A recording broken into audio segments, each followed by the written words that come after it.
Olá a todos, o meu nome é João Fernandes e gostaria de vos dar as boas-vindas a mais um episódio do Automation Talks. Este podcast é promovido pela Doc Digitizer e tem como objetivo fazer showcase de projetos de transformação digital, trazendo como convidados as pessoas que os lideram, mas também discutir o futuro onde estas tecnologias, algoritmos, robôs, machine learning, AI, vão conviver connosco humanos, em alguns casos facilitando-nos a vida, noutros tantos casos levantando-nos aqui bastantes desafios. Tenho sempre comigo para me ajudar neste projeto o Aníbal, como sidekick nos nossos episódios, e a Raquel em back-office, na produção e publicação deste podcast. O podcast está disponível nas plataformas habituais e são todas Spotify, Apple Podcasts, Google Podcasts, Anchors, e onde temos já mais de 17 episódios disponíveis para vocês ouvirem e temos tido episódios com muitíssima variedade nos interlocutores e nas indústrias que cobrimos, e esse é também o objetivo, é falar de áreas tão diferentes como a saúde, a banca, e hoje vão ver, trazemos aqui uma indústria nova, que é a indústria das seguradoras. Os episódios também estão disponíveis no YouTube numa versão resumida, portanto, para todos aqueles que não têm a paciência para nos acompanhar aqui nestes longos minutos que nós normalmente demoramos para fazer estes episódios, podem ver as versões resumidas e legendadas em inglês que estamos a progressivamente disponibilizar no nosso YouTube. Partilhem nas vossas redes, convidem amigos para se juntar a esta comunidade de interessados na área de transformação digital e do futuro. Sem mais demoras, hoje temos o privilégio de ter como convidado o João Cardoso, que nos vem falar aqui de uma área nova, que é a InsurTech, ou a área das seguradoras, com um conjunto de twists e de novidades muito interessantes. De certeza vocês vão gostar. Aníbal, queres-nos falar um bocadinho sobre o nosso convidado? Sim, João Cardoso, de facto, vai-nos dar aqui insights novos sobre esta área. É o primeiro convidado que temos sobre a área das seguradoras do ponto de vista da tecnologia. O João fartou-se de estudar, é uma daquelas pessoas que, mais uma vez, temos aqui que fartou-se de queimar pestanas e começou por tirar portanto, a licenciatura, com mestrado integrado, na nova School of Business and Economics. E depois, posteriormente, como se isto não bastasse, tirou 3 pós-graduações. Pelo menos é isso que eu interpreto aqui. Uma na Solvay Business School, outro sobre Investment Strategies e Private Equity Program. Portanto, digamos que o João tem aqui bastantes conhecimentos sobre investimentos e portfólios. Depois de sair da faculdade, começou por rapidamente estar num sítio de referência na Morgan Stanley, como analyst e depois, consequentemente, como associado. Foi também posteriormente associado do European Investment Team, mais uma vez aqui na área dos investimentos, e depois teve vários roles de referência, co-founders, shareholder, da Park Capital, tacerto.com. Gostava que o João depois partilhasse só aqui um tweet sobre esta tacerto.com, que era sediada no Brasil. Co-founder e CEO também na Vision X. Foi mentor na Techstars.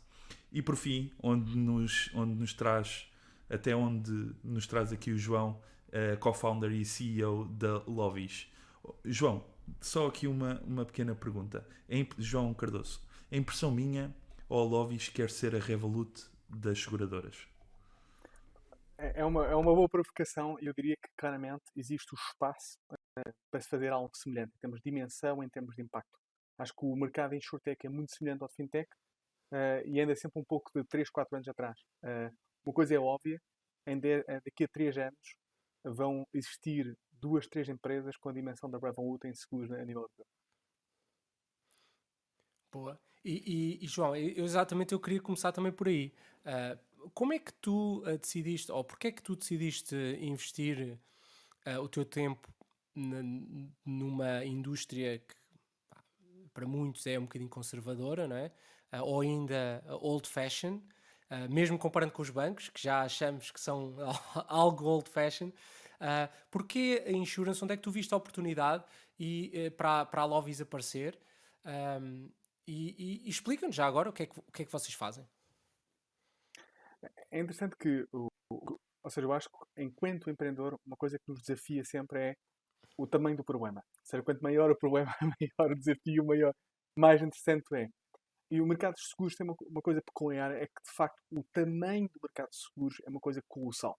Ou seja, é de facto um mercado absolutamente gigante.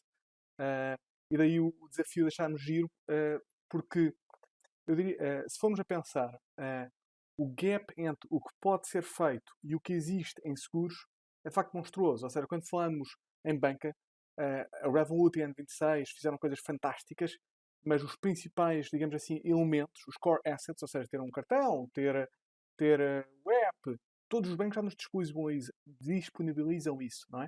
Há sim uma melhoria incrível ao nível de UX, de UI, desses elementos visuais e da forma como interagimos. Agora, quando pensamos em seguros, uau, é de facto, se pensarmos na parte de distribuição, há algo gigante a ser feito, na parte de underwriting há algo gigante a ser feito, ou seja, digamos que o gap é de facto monstruoso. E é isso que me seduziu muito na parte dos seguros, dizer, nossa, nesta indústria há muito para ser feito e há muito que podemos de facto revolucionar.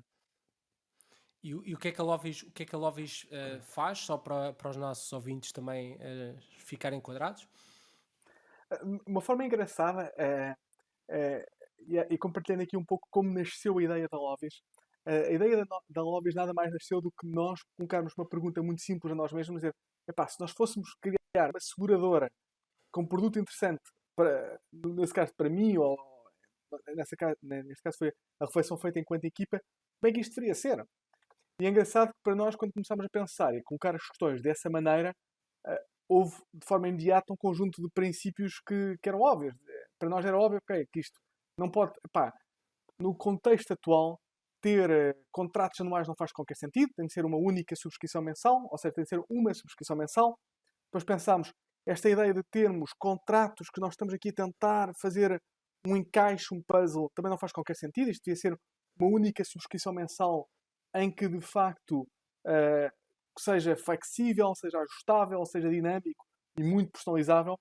E foi nessa ótica que a Lovis nasceu, foi de pensarmos que produto é que nós gostaríamos.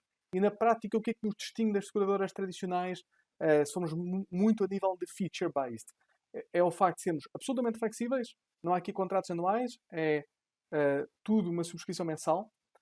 O ponto número 2 é ser algo all-in-one, ou seja, o cliente vê um único pagamento mensal, claro que não pode ver, e os preços variam consoante os níveis de proteção e quantos produtos a pessoa tem, mas não há ali múltiplos contratos que é preciso renovar e a pessoa tem de fazer atenção para fazer isso, mas há uma única subscrição mensal.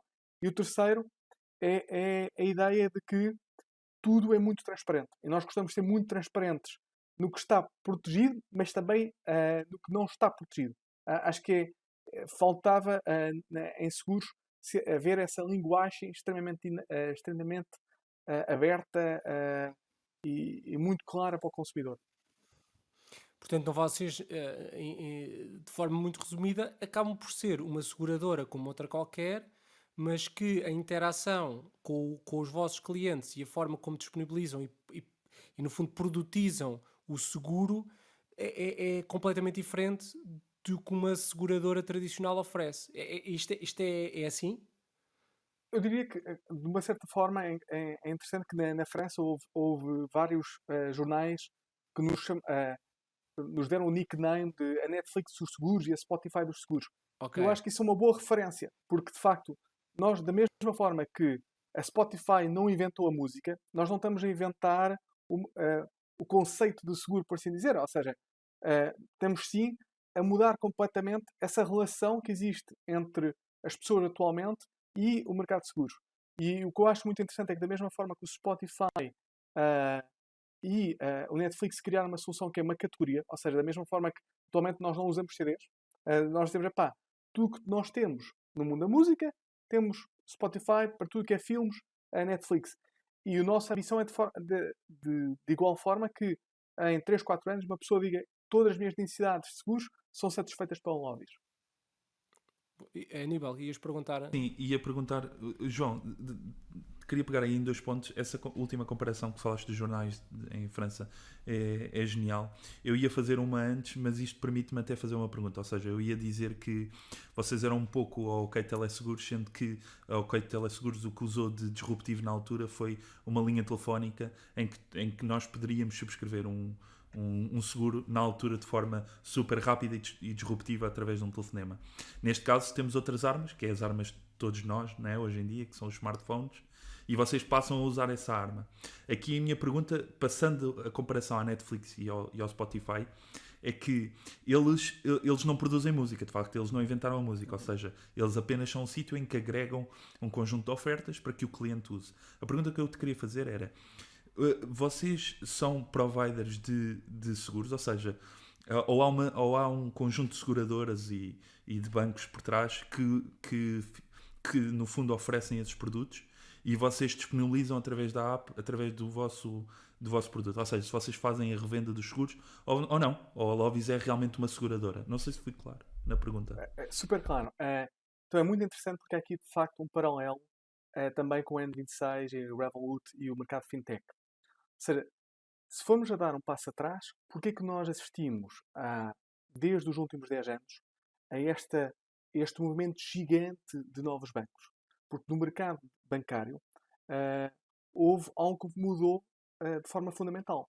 Foi a questão de como é que os bancos acedem a capital. Ou seja, se formos a andar há 30, 40 anos atrás, um banco para dar empréstimos, um banco tinha de ter depósitos. Então, era fundamental e as duas coisas estavam completamente ligadas. Atualmente, isso já não é o caso. Ou seja, a maior parte dos bancos usam depósitos por uma parte dos seus empréstimos, mas também usam o mercado de capitais. Então, eles socorrem-se no mercado de capitais para ter esse capital no seu balanço que lhes permita fazer isso. E isso permitiu que players como Revolut e N26 conseguissem lançar produtos de crédito muito rapidamente, porque se apoiam na emissão de instrumentos de dívida e assim e não ter de ir de forma orgânica, ter depósitos para depois não ter o capital e tudo mais. Isso foi, digamos assim, a alavanca que permitiu essa revolução no mercado fintech. No mercado insurtech passou-se algo exatamente semelhante.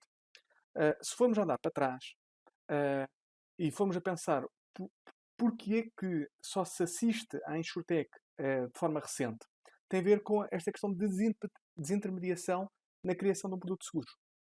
O produto de seguros, tradicionalmente, seja por exemplo, se formos a pensar no mercado português, em que temos a fidelidade, temos a tranquilidade, seja os grandes players, há uma ideia semelhante à questão do banco tradicional, em que precisa dos depósitos para dar empréstimos. Numa seguradora, ela precisa ter clientes para poder tomar risco, porque há um conceito de mutualização do risco. Então, uma seguradora só pode assegurar risco se tiver muitos clientes, porque o risco depois é repartido perante esses clientes. O que é que se tem vindo a assistir no mercado de insurance, de seguros? É que mais e mais as próprias seguradoras começam a enviar parte desse risco, e não ficar com esse risco, mas a enviar para um terceiro, que são as chamadas resseguradoras. Ou seja, se fizermos aqui um paralelo, as resseguradoras estão para as seguradoras, como o mercado de capitais está para os bancos. Okay. Dessa forma, por exemplo, se formos a pensar uma fidelidade em Portugal, ela não pode ficar com o risco de terremotos em Lisboa, porque senão ficava com um risco muito concentrado. Então ela repassa esse risco para uma resseguradora. O que é que se passou de forma recente que mudou completamente a forma do jogo? É que até recentemente, até há 4, 5 anos atrás, e quando estamos a falar de resseguradoras, estamos a falar de empresas como a Munich Re, como a Swiss Re, que estão para as insurtech, como está a Goldman Sachs ou uma Morgan Stanley para as fintech. Okay. E o que se passou é que, se há 10 anos atrás eu fosse bater à porta de uma Munich Re, ela olhava para nós, para uma lobby e dizia: pá, vocês estão completamente loucos, o que é que vocês estão aqui a fazer bater-nos à porta? Vocês precisam ter pelo menos 1 milhão de clientes para a gente se interessar, ou 10 milhões de clientes. Atualmente, o que acontece é que essas grandes resseguradoras, elas perceberam que o mercado vai mudar. Então, isso permite a empresas como a Lobbies de criar os nossos próprios produtos, sem termos essa necessidade de criar um balanço gigante e levantar um montante gigante de capital para criar esses produtos seguros. É isso que muda. João, e Sim. nesse sentido como é que vocês são olhados? Já vamos falar um bocadinho sobre como é que chegaram até aqui e já te vou pedir aí para tu me dizeres se a jornada tem sido fácil ou não, ou que desafios é que tiveram, porque devem ter sido desafios interessantíssimos. Mas hoje em dia, como é que tu és visto por uma, sei lá, por uma Fidelidade, por uma AGAs? Tu és visto como um concorrente? Eles levam-te a sério? Acham, ou não? Já Ou seja, começas a minha pergunta é, eles já começam a sentir-se tocados por ti? eh, ou seja, neste caso, em França, claramente, as seguradoras já levantam e já dizem, uau, está aqui Ok, uma ameaça. Ou seja, o que nós vimos em relação às fintech, atualmente as seguradoras, por exemplo, no mercado francês, já olham para as insurtech com respeito. E isto é ok. algo muito, muito recente. Porque até há pouco tempo atrás, as seguradoras, como as insurtechs não tinham conseguido até então, de facto, ter algum impacto no mercado e atingir um tamanho mínimo, eh, o que acontecia é que as seguradoras, pá, olhavam e de alguma forma, e até, digamos, de forma racional, até se riam e diziam, pá, quem é que são eles para nos fazer algum tipo de sombra, porque é de facto necessário muito capital para jogar o jogo. Porque se formos a pensar, a questão de regulação, o que eu brinco que fintech e insurtech é tal e qual como entrar numa discoteca em Nova Iorque, em Londres. É preciso pagar muito dinheiro à porta e para se entra ainda é preciso muito dinheiro para ver alguma coisa. E aqui é a mesma coisa, porque há todo um conjunto de licenças. E se fôssemos a querer ser seguradora, em França, para se ter uma licença de seguradora, é preciso 10 milhões de euros. Esse é o mínimo. Ok. Ou seja, 10 milhões de euros para ter a licença e depois mais dinheiro para fazer publicidade, contratar equipe de Mas isso também tecnologia são e tudo mais. mecanismos de proteção dos incumbentes, não é? Eles criaram eles estruturaram Essa todo regulação, não é? essa regulação também para impedir novas entradas, não é? Claramente há uma certa cumplicidade entre os dois. Os dois vivem de forma junta, ou seja, havia de um lado um status quo muito benéfico ou muito protetor desses grandes grupos de seguradores e depois do lado do regulador também havia um bem-estar muito grande, porque para eles o facto do número de players ser estável, ser esses grandes atores, também lhes dava uma certa confiança, dá-lhes uma vida mais calma, por assim dizer. Tudo muda a partir do momento que uh, uma insurtech acaba e uma fintech acaba por ter acesso a um balance sheet gigante sem ter de levantar esse capital, e isso é Uhum. fundamental. E por outro lado, de também o mercado de venture capital tornar-se mais agressivo. O que eu quero tornar com mais agressivo é a questão que uma fintech e uma insurtech, ah, infelizmente não existe bootstrapping, não existe.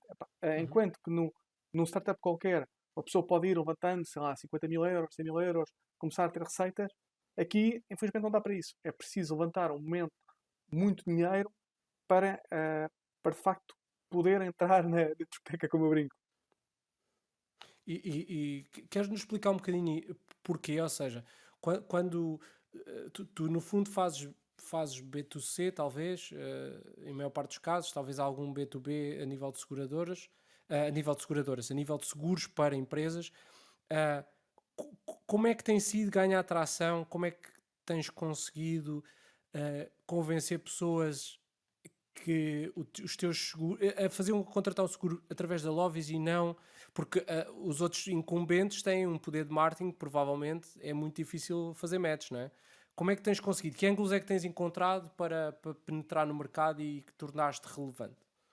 Exato, ou seja, eu acho que o problema de uma insurtech ou de uma fintech é que existem aqui que vários jogos do ovo e da galinha. Como é que se desmonta essa questão do ovo e da galinha? Ou Uhum. seja, o primeiro ovo e a galinha, ou seja, para vos dar uma ideia da complexidade do que está por trás da Lovis, atualmente a Lovis trabalha com 10 seguradoras e resseguradoras para nos darem esse underwriting capacity do ponto de vista de risco, para nós podermos Uhum. tomar risco e criarmos nossos próprios produtos. O que é que se passa no início que é tão chato? É que quando vamos dar o exemplo de seguro de casa. Quando nós criamos um seguro de casa em França, o que acontece é que nós definimos um produto. Quando definimos esse produto, o que a gente vai fazer é que a gente vai enviar o chamado RFP, ou seja, um Request for Proposal, de várias seguradoras. Uma seguradora, para ela criar, e depois podemos estar a discutir se eventualmente só tivessem um projeto, uma forma mais linda de trabalhar, se esse custo é razoável. Mas a verdade é que para uma seguradora, tipicamente, criar esse produto para móveis, fica em pelo menos 500, 600 mil euros. Então, a questão para eles é, eles só estão interessados em criar esse produto para móveis ou para uma startup, se nós conseguimos lhes mostrar que vamos conseguir atingir um tamanho mínimo em que as receitas justifiquem esse investimento inicial deles. Então aí há esse jogo do ovo e da galinha. Porque eles então querem ter a certeza que nós temos o venture capital necessário para criar um volume mínimo de clientes. Os venture capital não querem investir se a gente não tem underwriting capacity. Então há um jogo muito perverso e muito difícil de desmontar. E tens conseguido fazer... Já agora, vocês existem há quanto tempo? Falando um bocadinho, se calhar, da história, porque isso vai ajudar também a enquadrar-vos perante os ouvintes, que não sei até que ponto é que vos conhecem. Vocês têm quantos anos têm feito esse percurso? Falas no mercado francês, é o vosso mercado neste momento preferencial? Ou já estão... porque também muitos desses produtos provavelmente são produtos geografia a geografia, não é? Ou país a país. Fala-me um bocadinho do vosso percurso e onde é que estão hoje. Então, como o Aníbal, ou seja, se calhar dando um passo atrás para compreender um pouco aqui o percurso e o contexto. Ou seja, como o Aníbal estava a dizer, eu comecei a minha carreira em Londres. Trabalhei 6 anos em banca de investimentos e private equity em Londres. Até decidir, na altura, foi em 2011, então havia aquela coisa todo aquele hype de emerging markets. Então na altura toda a gente falava dos BRICS e por que não ir para os BRICS. Então na altura a minha ideia foi, porque que não vou para o Brasil e vou criar o primeiro comparador de seguros do Brasil. Então na ideia era completamente maluca, porque o Brasil é um país gigante, ninguém comprava um seguro pela internet, era assim uma coisa pavorosa. Era 30% do mercado comprava seguros através de bancos e 70% através de corretores tradicionais. Então nós fomos o primeiro a ir para o Brasil e a vender seguros pela internet. Então há histórias muito cómicas. Eu lembro, por exemplo, de um CEO de uma das principais seguradoras dizer na cara: vocês nunca vão lançar, porque a gente vai fazer tudo para vos impedir. Então era muito, muito cómico toda essa guerra entre as seguradoras tradicionais e na altura a empresa João, no Brasil isso é perigoso. Quando alguém te diz isso. Está certo, exatamente. Está certo. Está certo. É engraçado, muito poucas pessoas sabem, mas o primeiro nome da Está Certo, na verdade não era Está Certo, era Está Claro. Depois tivemos de mudar porque a Claro nos pôs um injunction porque achava que o nome podia-se confundir com a Claro, com o operador de telefone. E a razão pela qual nós chamamos Está Claro foi por causa desse CEO que nos ameaçou e basicamente esse CEO dizia: vocês estão a dar transparência a um mercado que não é transparente. E nós ganhamos muito dinheiro no Brasil porque o mercado não é transparente. Então foi ótima a discussão. Eu tenho pena de não ter gravado aquela conversa, porque aquilo tinha sido épico se eu tivesse gravado a conversa com esse CEO. Porque ele dizer, nós temos uma margem alucinante, porque o mercado não é nada transparente, então nós podemos ter essa margem fora de série. Então na altura eu fiquei tão furioso quando saí da reunião que eu pensei, olha, então o nome da empresa vai ser Está Claro, porque a gente vai dar transparência ao mercado que não é claro. Depois quando veio esse procedimento legal da operadora de telefone, então mudámos de Está Claro para Está Certo. E foi o teu primeiro contacto com seguros, não é? Mais ou menos. Foi o meu primeiro contacto com seguros, foi o meu primeiro contacto com startups e também foi a primeira vez que eu vivi no Brasil. Então tudo para mim era novo, tudo para mim era diferente, não é? Ou seja, fui claramente... João, só um tema. Isto em 2011, qual é que era o vosso formato? Isto era uma webpage? Era um comparador de seguros exatamente como os comparadores de seguros no Reino Unido, como Money Supermarket, como Compare the Market, era exatamente isso. Com uma diferença é que toda a compra do seguro se fazia dentro da Lovis. Então nós, no total, no final de 2014, nós éramos 170 pessoas. Ou seja, a empresa cresceu imenso. Então tínhamos um platô de vendas gigante, porque todas as vendas eram feitas diretamente da Está Certo. Pois tu disseste dentro da Lovis, querias dizer Está Certo, não é? Exatamente. Ou seja, tudo era feito. E na altura, uma coisa que me irritava imenso é que no Brasil os clientes depois misturavam, eles não percebiam onde é que começava a responsabilidade da Está Certo e onde começava a responsabilidade da seguradora. Então, por vezes, a seguradora atrasava a rolar um sinistro ou a fazer um determinado pagamento. Então, os clientes telefonavam-nos furiosos, e com razão, porque para eles éramos nós que estávamos a falhar. E E, quando na verdade, eh, infelizmente, nós não conseguíamos ter esse impacto. Nós estávamos para seguros como o Expedia ou um site de Claro. viagens está para as companhias aéreas, não é? Nós estamos a dar transparência no processo de aquisição, mas uma vez o cliente comprou uma dada seguradora, nós não conseguimos mudar os processos daquela seguradora.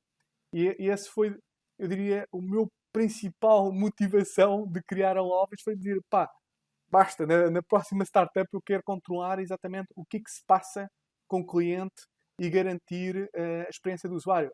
Até o nome Lovis veio daí. O nome Lovis veio da nossa vontade de criar. Foi até uma brincadeira, porque havia várias pessoas que diziam, não, nós devíamos ser Protec não sei o quê. Ou, né? Epá, eu disse, epá, isso não...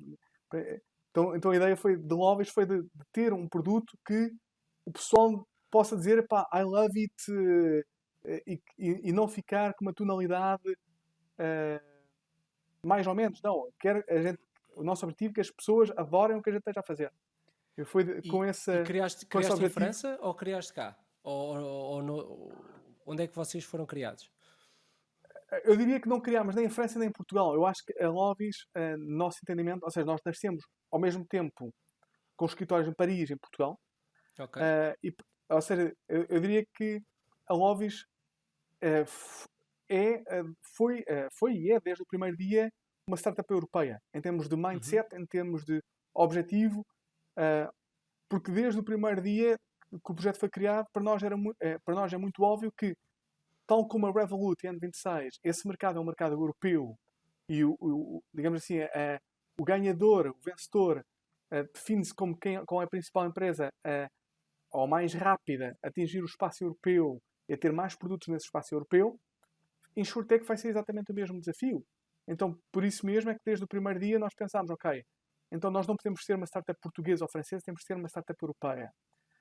Por exemplo, na Lovis atualmente nós somos uma equipa de um pouco mais de 60 pessoas e temos pessoas de 12 nacionalidades diferentes. Exatamente por isso. isso. É ótimo. Isso é ótimo. João, deixa-me só perguntar aqui. Estava só a dizer, deixa-me só apontar. Eu acho que é ótimo e é uma.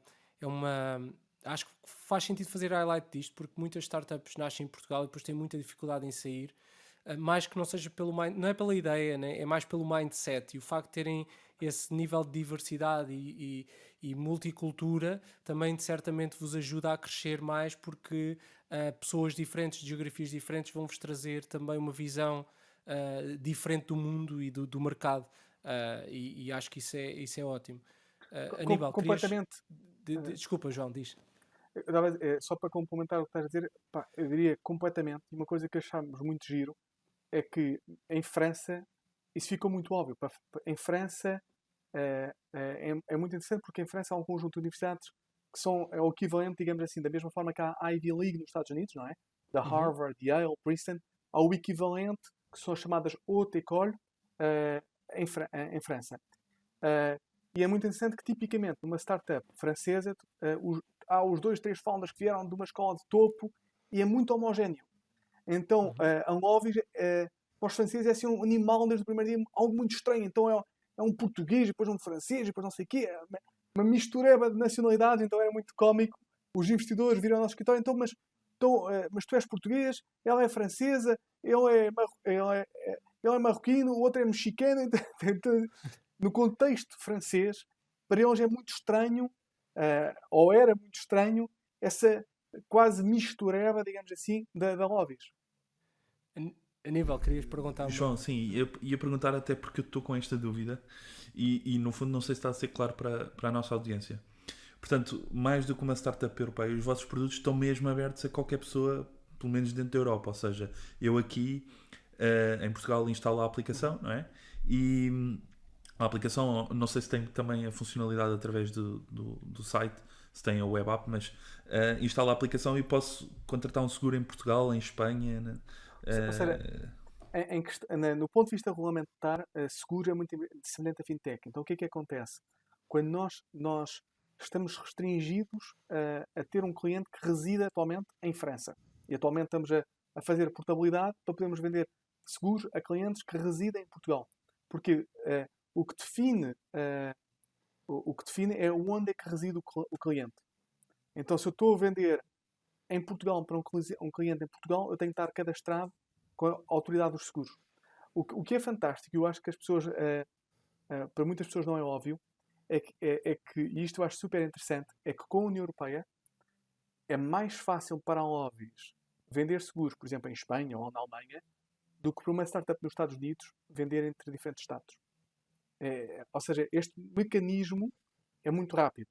Nós não temos, até, inclusive, ou seja, isto é o chamado Freedom of Services, entra dentro do chapéu Freedom of Services, e o procedimento é muito rápido. Por exemplo, nós, para percebermos como era o procedimento, pedimos essa autorização para vendermos seguros em Portugal, e atualmente em Portugal até fizemos o teste de começar a vender seguro de smartphone, que era apenas um teste para ver qual era o procedimento, e é muito rápido. Nós pedimos basicamente o que acontece na prática é que tem-se pedir ao regulador do qual a empresa está cadastrada, neste caso temos ao regulador francês, e no prazo, em menos de 2 semanas, tínhamos então autorização para começar a vender em Portugal. Que produtos é que têm disponíveis em Portugal neste momento? Atualmente em Portugal só temos seguro de smartphone. Agora o nosso objetivo é começar de facto a alargar um leque de produtos o mais rapidamente possível. E fala-me um pouco da experiência para o vosso cliente, ou seja, para além do modelo de negócio as a service, que pá, eu acho que é perfeitamente claro e podes agregar no fundo na mesma mensalidade, provavelmente num modelo muito, muito dinâmico, os teus seguros. O que é que tu destacarias de diferente na experiência de um cliente com vocês? Porque certamente vocês depois agora têm um conjunto de layers de tecnologia que tornam isto super fixe e super mais adequado do que aquela experiência de contratar um seguro através de um mediador, não é? É muito interessante porque se a gente voltar a 2015, 16, começou a nascer, digamos assim, uma vaga de startups em seguros. Para irmos ao core do que distingue não só lobbies dos players tradicionais, mas até lobbies das outras startups. O que distingue a lobbies, até diria, das outras startups, e que nisso fomos de facto inovadores, é que com essa vaga de startups que nasce em 2015, começa-se a ver em 2016, muitas startups nesse âmbito, nomeadamente nos Estados Unidos, o que é interessante é que naquela altura o pitch de cada uma das startups era muito semelhante. Era algo do género: o seguro de casa está muito antiquado, não tal. Nós estamos a inventar um novo seguro da casa. Depois tinhas outra que era: o seguro de carro é muito antiquado, nós estamos a inventar um novo seguro de carro. E o que foi revolucionário na Lobbies, e no nosso posicionamento, é que nós fomos a primeira a dizer: olha, não há nada de forma intrínseco errado com o seguro da casa ou o seguro do carro. O problema é que seguros, como um todo, é muito complexo. E nós queremos reimaginar, repensar, não o seguro do carro ou o seguro da casa, mas seguros. E de repensar uma solução para esta categoria, para este problema na vida das pessoas. Ainda me lembro, por exemplo, é engraçado agora ver muitas startups a usar a expressão all-in-one no contexto de seguros. Eu lembro perfeitamente de estar numa noitada a criar isso e sempre os primeiros a começar a usar a expressão de all-in-one. Inclusive, nós tivemos muitas discussões, às vezes até um bocado ingratas, com investidores, com vários investidores que diziam: vocês são completamente malucos, isso é demasiado ambicioso, tem de começar algo diferente. Mas o que nós achávamos é que se nós começássemos com uma visão ou com um storytelling do seguro da casa está errado, e depois tentar mudar a história, iria ser artificial. Acho que mais vale começarmos que esta é a nossa visão. Ok, não dá para ter tudo desde o day one, mas nós queremos lá chegar. E foi esse o nosso posicionamento. Ou seja, atualmente em França já temos 4 produtos, que é o seguro de casa, carro, pet e smartphone. E o nosso objetivo é continuar a alargar este leque de produtos para que, de forma a que os clientes em França possam ter uma solução global para as suas necessidades através da Lobbies. Espero que depois começamos a brincar até com coisas mais inovadoras. Por exemplo, imaginemos um imigrante que vive em França. Ele poder proteger através da Lobbies a sua casa em França e a sua casa no Algarve e tudo isso. E acho que essa dimensão é que é muito gira, de começar depois a brincar com essas várias dimensões. No fundo é um building block que tu vais construindo com um puzzle, né? Que tu constróis a tua proteção nas suas várias dimensões como tu queres. Exatamente. Por isso é que eu acho que, de facto, esse paralelo com o Spotify é muito pertinente, porque da mesma forma que se pensarmos quando houve a mudança do vinil para a cassete, da cassete para o CD, nada mudou. Era sempre um álbum com 10 músicas. a mudança só se faz quando de facto passamos do CD para o Spotify, em que de facto o produto é altamente personalizável, é altamente dinâmico, e a maneira de nós interagirmos com o produto muda. É engraçado Claro. que inclusive, devido a isso, quando falam em conferências ligadas a seguros, uma coisa que eu costumo dizer muito é que eu não acredito em digitalização. E na altura, tipicamente as pessoas ficam muito chocadas como se eu dissesse uma grande aberração. E eu digo isso porque eu sinto muitas das vezes, quando falam com seguradoras, toda a gente parece estar à espera de inventar um mini disco, assim, ou o que é que vem depois do CD. Ah, Certo. e a questão é que o Spotify não é um CD melhor. É uma coisa completamente diferente. Não é simplesmente porque, de facto, quando se muda do vinil para a cassete para o CD, o business model não muda. Tudo é igual. A distribuição é Claro. igual, só o suporte é que muda. E o que acontece é que a internet não pode ser meramente um suporte diferente. Tem de mudar tudo. O business model tem de ser diferente. Senão não faz sentido. E Oh, não é, oh, e, não é, e não é necessariamente, desculpa, Aníbal, e não é necessariamente uma questão de acesso à tecnologia, porque eu diria, e se calhar vou-te fazer, antes da tua pergunta, Aníbal, vou-te fazer a pergunta difícil, João, que é, a maior parte destas seguradoras são cash cows, portanto têm acesso a capital, Uhum. pá, e têm equipas de tecnologia, de inovação. O que é que realmente impede-as de ter uma abordagem ao mercado como a Lovis tem? Eu até diria, é engraçado que há tempos estávamos a ter essa discussão em equipa e é engraçado. De facto, se formos a pensar do ponto de vista de queremos ser extremamente racionais, uma lobbies com 60 pessoas uh, uh, dizer, epá, eu vou fazer ali concorrência à AXA, vou fazer concorrência à Allianz. Tu olhas assim uma arranha-céu gigante e tem lá não sei quantos milhares de pessoas. É algo completamente, até diria, irracional. Porque, de facto, para essas empresas pôr 500 milhões de euros, 1 bilhão de euros para tentar resolver um problema ou criar uma plataforma completamente nova é peanuts para eles. Todos eles têm essa capacidade financeira. Ou seja, na prática, o que eu acho interessante é que o problema não é simplesmente um legacy tecnológico. Eu diria que o maior legacy que têm as seguradoras, e tal como os bancos, não é um legacy a nível tecnológico. É Porquê? cultural, não é? É cultural e Talvez. institucional. Exato. Porque, quer dizer, para uma seguradora comprar, arranjar um escritório bonito e computadores e tudo mais, pá, isso é fácil, eles fazem isso amanhã.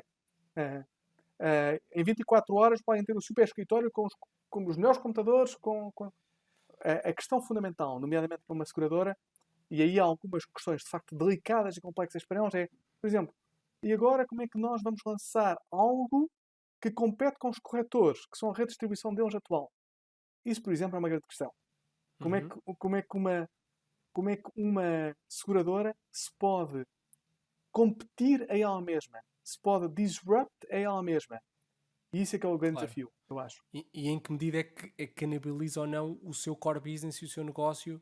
Porque mesmo isso é algo que eles, enquanto incumbentes, vão deixar até à última para realmente mudar, não é? Se enquanto conseguirem estar a gerar caixa com o negócio tradicional, provavelmente nem sequer querem mexer muito porque têm medo de perder tudo, não é? E depois também há uma situação muito delicada, que é a maior parte das grandes seguradoras na Europa dependem de corretores de seguros. Ou seja, se elas vão criar uma venda direta que vai competir com esses corretores de seguros, os corretores de seguros vão dizer, então, mas o que é que se passa? Então vou deixar de vender os vossos produtos. E Claro. atualmente há uma relação de dependência extremamente delicada entre as seguradoras e a figura do corretor de seguros, que atualmente elas ainda dependem.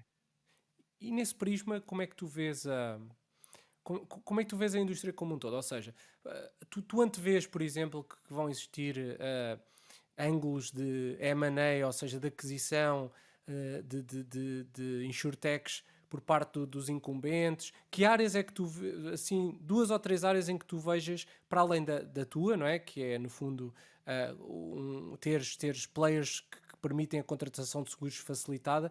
Que outros trends é que tu vês que vão disromper a indústria e que moves é que tu... O que é que resta ao incumbente?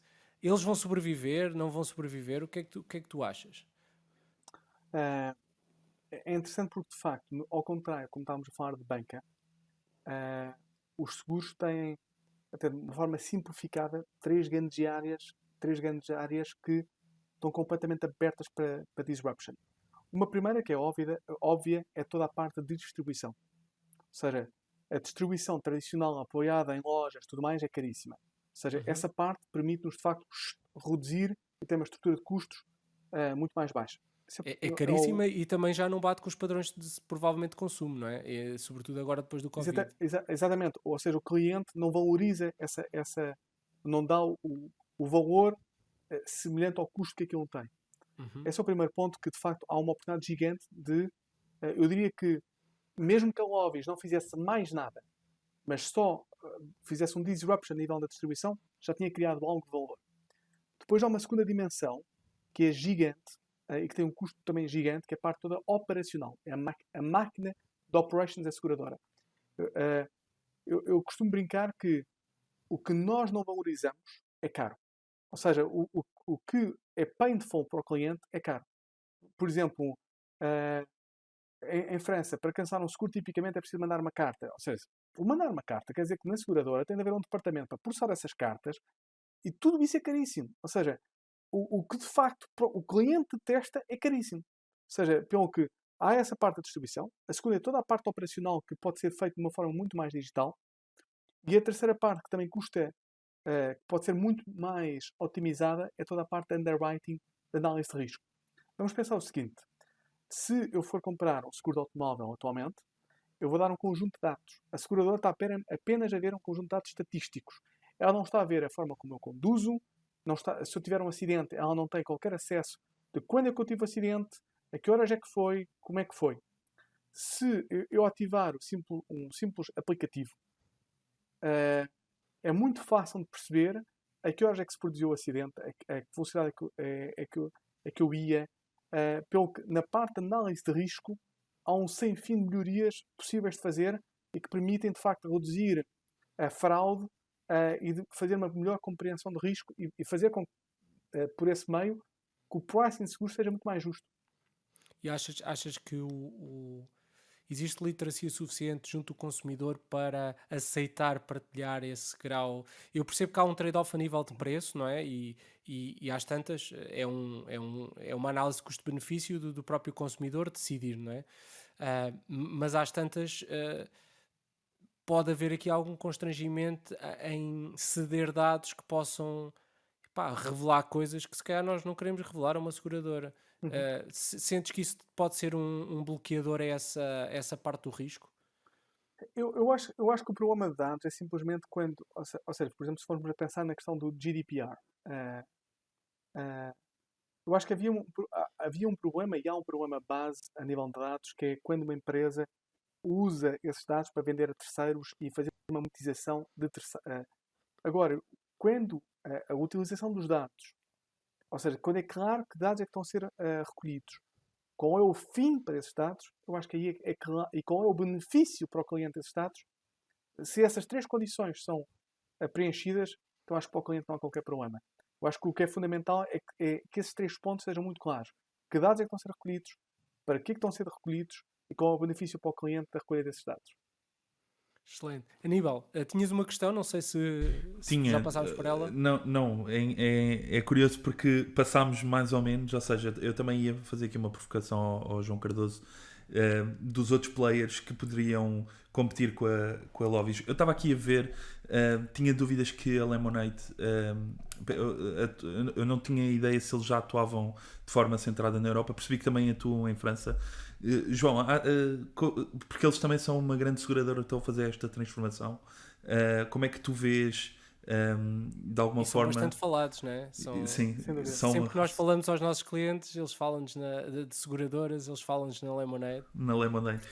Ia-te perguntar como é que tu vias mais players a fazer mais aquilo que vocês fazem, e mesmo da perspectiva da Revolut, que também tem produtos de seguros, pelo menos o que eu conheço é o seguro de viagem e o seguro do smartphone, exatamente. Ou seja, sentes que podem roubar a cota de mercado estes grandes players, que já têm outra visão, ou achas que vocês conseguem manter o vosso espaço e competir aqui com estes outros players do mercado? Ou seja, vamos pegando primeiro no caso da Lemonade, o que eu diria é que há algo que, enquanto europeu, que eu detesto, sinceramente, é o facto de até recentemente, os Estados Unidos limpavam tudo. Vamos dizer, por exemplo, Airbnb é americano, Uber é americano, pá, tudo é americano, ou seja... Sim, para referência à Lemonade americana, não é? Certo. Exatamente, ou seja, vamos à questão, o porquê disso. O porquê disso é muito simples. Enquanto a Lemonade, antes de fazer uma venda de seguros, eles tinham levantado 60 milhões de dólares. A Lovis, até vender o seu primeiro seguro, tinha levantado 400 mil dólares. Ou seja, claramente nos Estados Unidos, a capacidade de levantar dinheiro com PowerPoint é muito mais poderosa. Então isso dá uma vantagem agressiva no início. Eu acho que, felizmente, o gap está-se a reduzir entre esse firepower nos Estados Unidos versus Europa. E o que eu espero é que, claramente, acho que a Lemonade vai ser um dos... Ou seja, atualmente no mercado da Lemonade há 3 grandes players nos Estados Unidos, que é a Lemonade, a Hippo e a Keen Insurance. O que eu espero é que a Lemonade seja, de facto, um grande player nos Estados Unidos, mas que a Lovis consiga se defender e fazer com que no mercado de insurance tenhamos... Pá, e o que eu espero é que seja a Lovis ou seja outro, eu espero que o número 1 do movimento insurtech a nível europeu seja uma startup europeia. Da mesma forma que, a nível de fintech, fico super feliz que a Revolut e a N26 sejam empresas europeias. E eu acho que aí, Agora, João, claramente... Sim. Desculpa, deixa-me só te dizer-te, complementar o que tu disseste, com uma questão que eu acho que é cultural na Europa, e que tem a ver com o facto, por exemplo, os americanos valorizarem muito o facto da empresa ser americana, ou estar, ou ter nascido nos Estados Unidos, ou ter, no fundo, offices nos Estados Unidos, e o contrário, já não, se calhar não é tão claro para um europeu valorizar da forma como tu dizes, e que deveria acontecer, porque de facto é muito mais fácil para uma empresa dos Estados Unidos vir para a Europa do que uma empresa da Europa ir para os Estados Unidos. E cada vez mais existem aqui ecossistemas de startups a aparecer com bastante qualidade e com igual inovação comparado com os Estados Unidos, mas as dificuldades que temos por termos aqui um espaço europeu fragmentado de alguma forma, e que nem sempre, como tu disseste muito bem, tem acesso a capital da forma como eles têm lá, com todo este layer cultural que também não valoriza muito isso, torna mais difícil. Mas eu acho também que a Comissão Europeia está a fazer um trabalho nesse sentido, porque de facto temos que ter unicórnios na Europa, temos que ter empresas de referência na Europa, até porque muitas vezes as empresas nascem na Europa e depois vão para os Estados Unidos. E incorporam lá e acabam por depois ser vistos como empresas dos Estados Unidos, o que se perde um bocadinho, não é? Não sei se concordas, Sem mas... dúvida. Eu acho que finalmente a Europa acordou. Ou seja, acho que demorámos demasiado tempo a acordar, mas acho que atualmente é tão óbvio esse atraso da Europa face aos Estados Unidos a nível de inovação e de startups. Ou seja, quando nós olhamos, basta vermos que nós não temos nenhuma empresa a nível europeu que chegue aos calcanhares das 5 gigantes americanas, não é? Da Amazon, Google, a Facebook e tudo mais. E acho que o problema foi exatamente isso. Foi que durante décadas, ou seja, fomos a pensar nos anos 90, nos anos 2000, o normal era uma startup nascia e ia ser, então, focado no mercado francês ou no mercado inglês. Basta pensarmos, por exemplo, se pensarmos nas empresas que estão nessa altura, empresas portais de real estate. Então, em Portugal e Espanha o Idealista, em França o Sologer, no Reino Unido é o Rightmove. Ou seja, por isso é que nenhuma delas atingiu um tamanho Claro, capaz claro. de desafiar um tamanho de americano, porque são tão pequeninas. Ou seja, são grandes, mas pequenas ao mesmo tempo, porque estão baseadas num mercado local. O que eu sinto é que atualmente, por exemplo, em França, claramente, a França acordou de vez e há claramente um discurso nacional muito grande em volta da tecnologia, dizer, ok, fizemos um erro, mas agora estamos aqui para ir para a frente e parecemos agressivos, e há um discurso muito aberto, a França está aberta à inovação e à disrupção, e acho que isso não é só o caso da França, acho que é a França, é o Reino Unido, é a Alemanha, é o próprio Portugal, em que, basta vermos a Portugal, que atualmente temos a Portugal Ventures, temos a 200M, temos um conjunto muito mais alargado de iniciativas do que havia há 10 ou 20 anos atrás. Que apesar de existir um delta face aos Estados Unidos em termos dessa agressividade do capital, acho que esse delta é muito menor do que existia há 10 ou 20 anos atrás. E com essa mensagem de otimismo, e porque já estamos em cima da hora, eu vou-te lançar o nosso já tradicional Automation Challenge, que é o convite para tu partilhares aqui com a nossa audiência um livro, uma personalidade e um podcast. Não sei se és fã destes três formatos. Bem, um não é formato, não é? O livro e o podcast são formatos. O que é que tens para nos alimentar o cérebro? Vamos a isso. Então, olha, a nível de podcast, um comentário primeiro, preliminar. É engraçado porque eu ouvia muitos podcasts, atualmente praticamente não ouço podcasts, e o que eu faço é ouço muitos audiobooks. E eu explico porquê. Ótimo. Porque Também sou fã, João. porque o que eu deparava é que a nível de podcast é interessante, mas acaba por não ir ao nível de profundidade do problema. Então, atualmente eu uso claramente, atualmente é quase um 90-10 do uso do meu tempo a nível de audiobooks versus podcasts, exatamente por isso, porque sinto que tenho de ir a um nível de profundidade dos problemas muito mais em detalhe.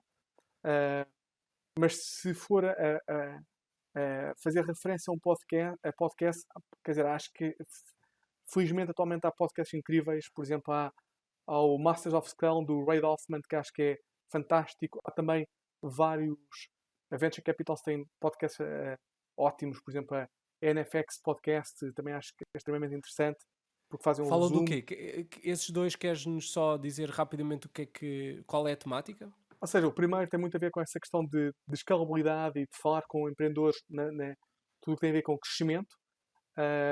E o Masters of Scale.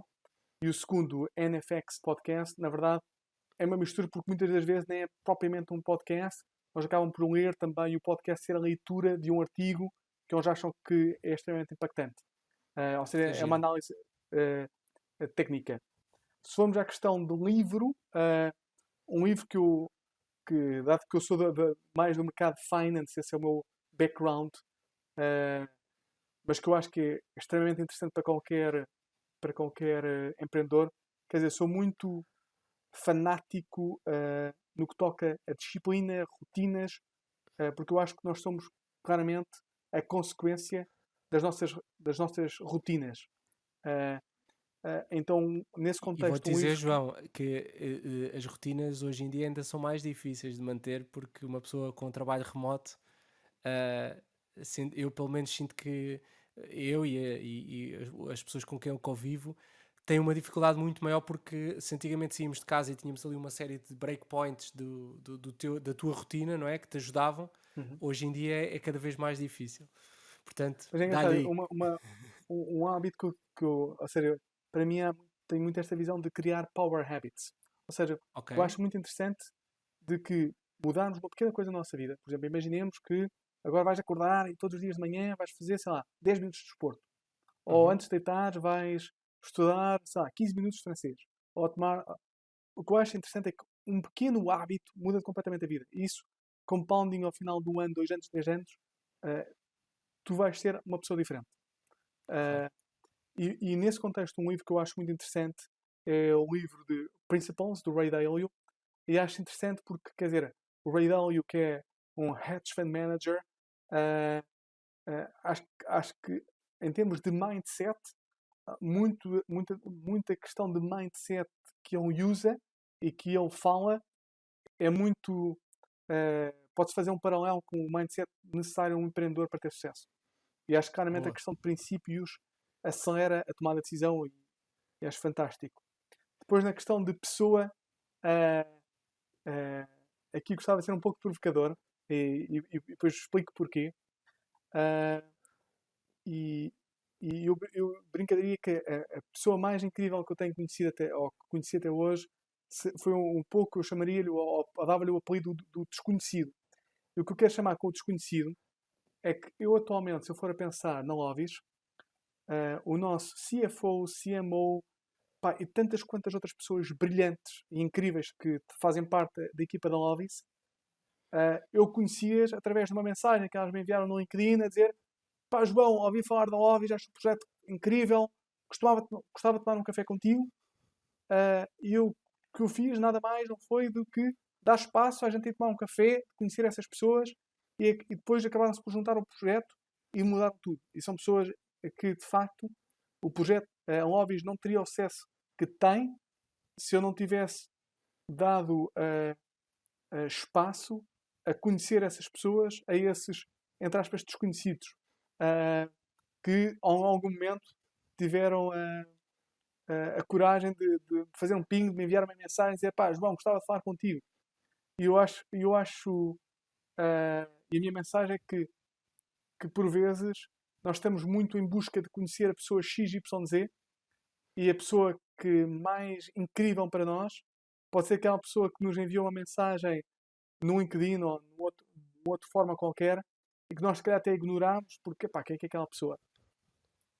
E João, deixa-me dizer-te que por acaso, essa mensagem é uma mensagem super útil e eu tenho notado do meu contacto com empreendedores, pá, não só porque sou um, mas porque falo com muitos, que isso é uma característica transversal a todos nós, que é o facto de nós darmos tempo a outros, mesmo quando aquilo não nos parece ter ângulo nenhum.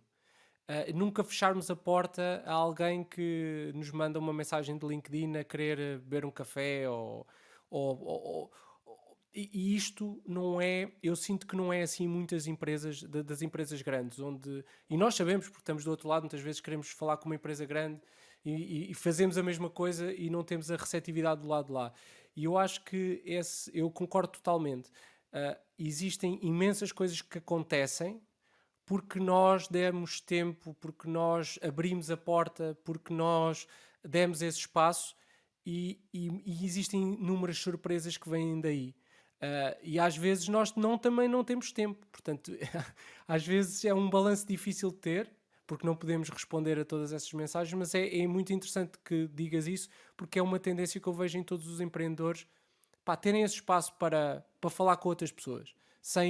Muitas vezes sem nenhum endgame pensado, sem nada, nenhum contexto, meramente Exatamente, eu conhecer. acho que estamos abertos um pouco a esse randomness. Eu acho isso fantástico.